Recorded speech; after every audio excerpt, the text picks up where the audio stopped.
In the year before I moved here, I had a sequence of natural disasters, a fire, which destroyed the studio, destroyed the business. So my wife and I made the decision to try something different, and we ended up in Marrakesh.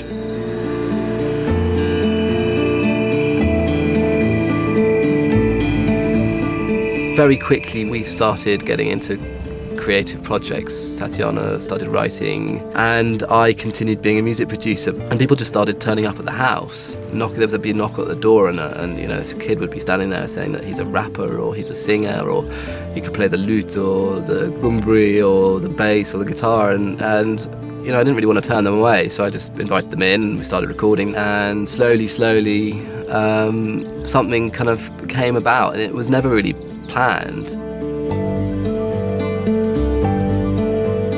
You know, I've had a bit of a carte blanche really with what I do, because you know, there was no business plan, and you know, I'm not like I had a plan. This is what I'm doing, and this is who I'm going to work with, and this is how I'm going to sell their product. And I know it sounds a little bit sort of confused, but actually sometimes that's the best way.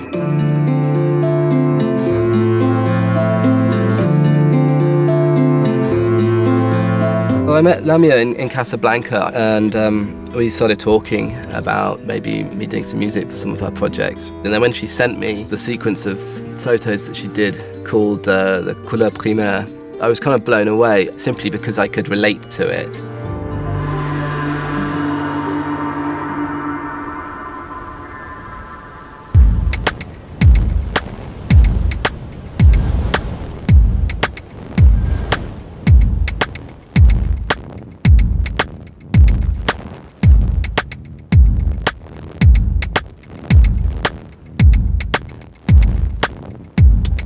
It's something that I wanted to do musically, what she did with the camera, and she really sort of went under the surface of a scene which is pretty difficult to crack.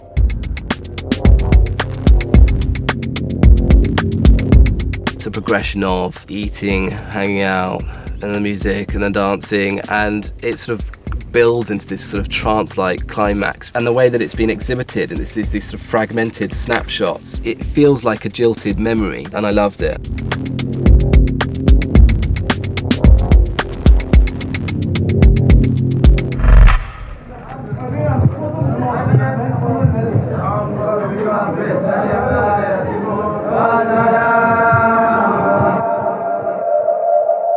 I just started to do some shots in Morocco, went to Casbahs by myself with almost no money. And from that point, with this work that I first did, I started applying for grants, and that's how I really could develop my research in my own work.